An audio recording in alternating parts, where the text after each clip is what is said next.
Hi everyone, can you believe it? It's October, and look what Spellbinders has in store for you for the clear stamp and die of the month. This is an absolutely gorgeous set. I created a card and a tag so that I could use every single one of those images. All of the images were stamped on white cardstock with Versamark ink. There's a lot of images, so I'm making sure that I'm getting good coverage with that ink so that I don't miss anything. I'm also using a pressure tool just to make sure that I get a good impression. All of the images are coated with gold embossing powder. After my heat tool has come up to full temperature, I apply the heat to both the front and the back of the panel to minimize warping. Not that it really matters in this case, as everything's going to be die cut, but old habits die hard. All of these images are comprised of a number of smaller elements, and so the coloring goes quick and easily.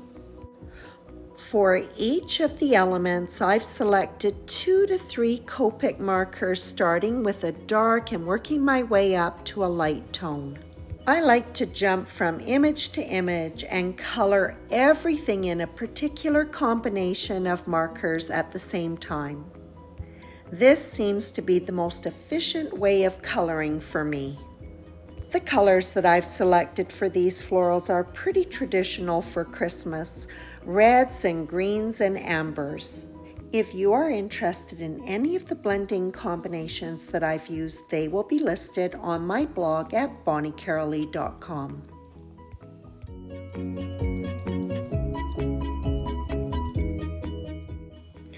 I kind of follow the same formula for each of the flower petals and leaves, starting off at the base with my darkest tone and then finishing up with the light tone. I love these Christmas colors with the gold embossing. What's Christmas without a little bit of sparkle and shine? Spellbinders dies always line up perfectly with their images. I use a little bit of low-tack tape so that everything is held in place as it goes through the die cutter. I love dimensions, so I'm also going to be using these dies to cut cardstock a couple of times so that I can stack the images. Everything's laid out for the card and the tag. Scattered fall embossing folder was used to emboss both the panel for the card and one of the die cuts for the tag. The tags were die cut with Create a Decorative Tag die set. For the tag, I'm just going to be stacking the main floral image.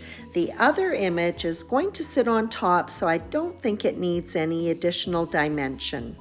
For just the tag, I'm going to be incorporating one of the die cut sentiments from the Small Die of the Month Club. The fine scripty sentiments are dotted with adhesive and then adhered to a shadow die cut. I love this die cut font. I think it is just beautiful. And even though these die cuts are quite fine, they are easily lined up on the shadow die. Double-sided tape is applied to a length of ribbon that is wider than the tag. It is positioned in the lower part of the tag, and then the ends are wrapped around to the back. The embossed tag is adhered to a plain die-cut tag, hiding the ends of the ribbon. The smaller floral is going to be adhered to the larger one that has dimension. The same ribbon that was used as a decorative band on the tag will also be used for the tie. 2 ribbon ends are held together and then trimmed off at an angle. And the tag is finished up minus the embellishments, with the floral and the sentiment being adhered to it. So now on to the card. Both floral images and the sentiments are going to be stacked on 2 die cuts of black cardstock. I love all of the floral images in this set, but the corner floral one is definitely my favorite. I love the combination of the open and solid images. And of course, those solid images embossed in the gold just really add to that Christmassy feel. For the card, I am using one of the stamp sentiments that was included in the set.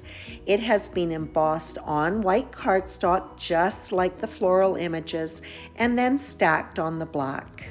The card base for this card is out of black cardstock. It is top folding in A2 size and it is matted with some gold foil. Like the tag, double-sided tape is applied to some ribbon that is longer than the width of the panel. The ribbon is then adhered to the lower portion of this card front size panel that measures 4 inches by 5¼ inches. And then the panel is adhered to the matted card base. After laying out the design, the main floral element is adhered first.